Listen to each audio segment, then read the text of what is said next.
Avatar feels empty. Billions of dollars, multiple movies, and yet I can barely remember the characters. Stunning visuals, groundbreaking technology, but all the spectacle in the world can't make the story matter. Am I wrong on this? Because so much of that first movie was very Pocahontas, very Dances with Wolves. You kind of seen it before already. I feel like the world itself is so compelling to a point you just get immersed in this Avatar world. You more curious about the world, and I feel like that's what the first film did well. Well, I would argue, introducing us and I don't know if you guys agree, that the story almost you can argue the story is the main character. Like the world of Pandora is the main character, and everybody on it just it's kind of like, oh, they're kind of minor. I agree. Yeah, it's like that's what it at times feels like. That that the world of Pandora itself is interesting, even when certain characters or certain plot lines aren't. I was going to ask you, did the focus on family in The Way of Water, do you feel like that kind of gave it more emotional weight? Well, I like that we got introduced to new characters, but I kind of feel like the second movie is the weakest in the franchise. I think though the family members aspect gave it more emotion, but the problem I have is that everything that they did on the first one, they kind of relived it again in the second. Because on the first movie, they basically had Jay Scully training to be in this Avatar world, and on the second movie, they got avatars training to basically learn how to other Avatar ways. And I feel like I seen it that already on the first movie, and they basically did it again on the second movie. That's my huge problem with that. And my other problem though is like for me is like I thought Loak, the son of Jake.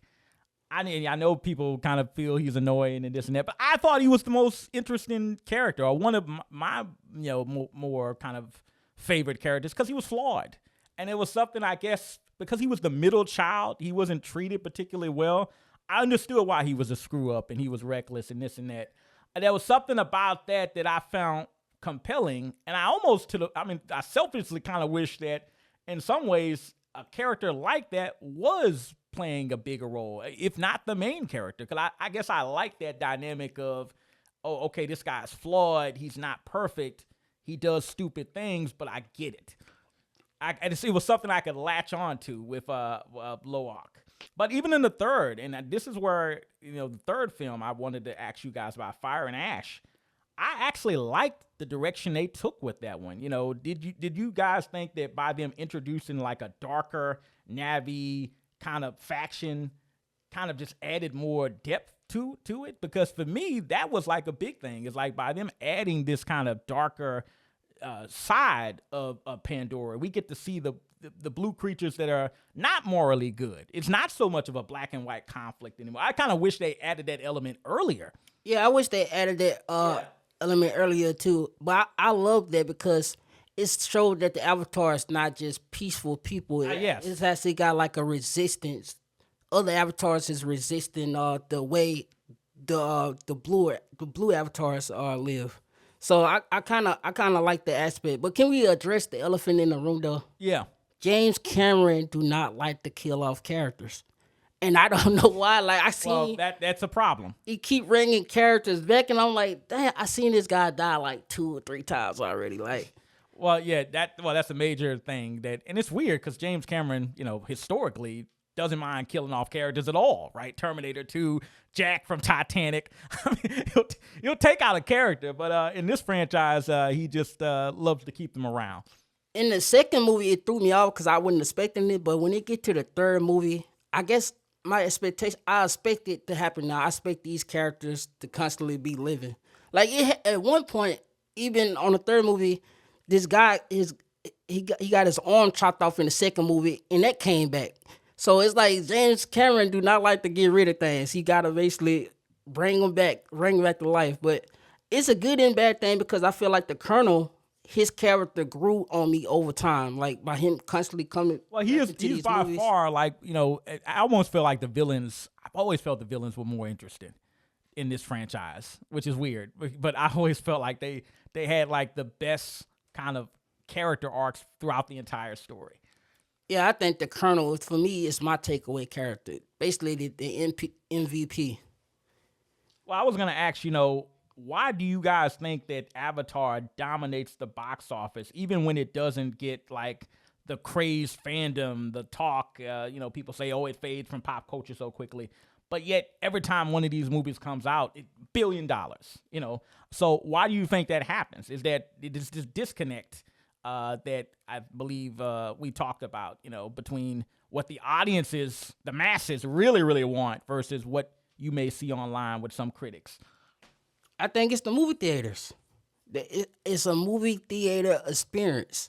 Yeah. Like, I feel like from the second movie to the third movie, you get 2 hours and 3 hours full of just action content. It's never really a dull moment. You can say this about the story or this about the characters, but I feel like James Cameron took all his energy and just made you more appeal in the world and the action, the scenes, the scenery. Like, oh yeah, and I feel like that's the experience why this movie sold over $1 billion. Well, as you said, it feels more like an event than a fandom, right? It feels more like the Super Bowl or something like that. And I guess that's why people say, oh, it's not memorable, this and that, and that may be true. Like they do wonders, like.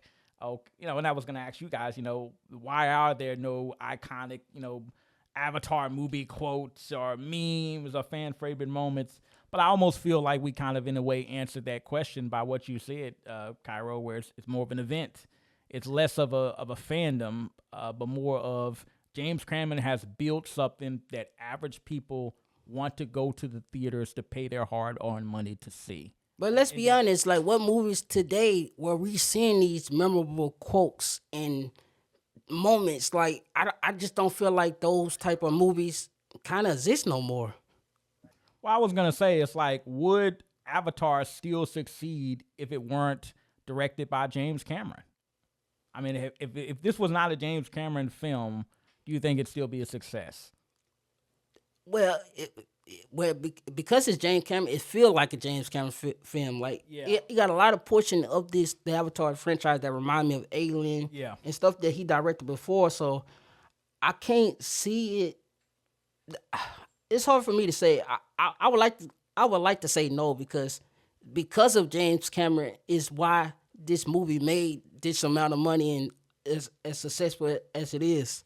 I would agree with that. It's like James Cameron is like such. I mean, specifically with the first movie, he was like the main kind of big marketing selling point of that first movie. It's like the director of Terminator, Titanic, coming back with this kind of new franchise. I don't know if the first Avatar would have been big without Cameron or any of these movies for that matter. So yeah, he's like a big kind of selling point for these films. Okay, based on all of this, should there be an Avatar 4 and 5 after the third movie, or do you think they could wrap up the franchise here with the third one? Well, unfortunately, the way the third movie ended, it's gonna be a fourth. Like, should it be? I can't see if they wrap it up here. It's kind of feel like disappointing because you can tell that there was more coming within the story. Like so.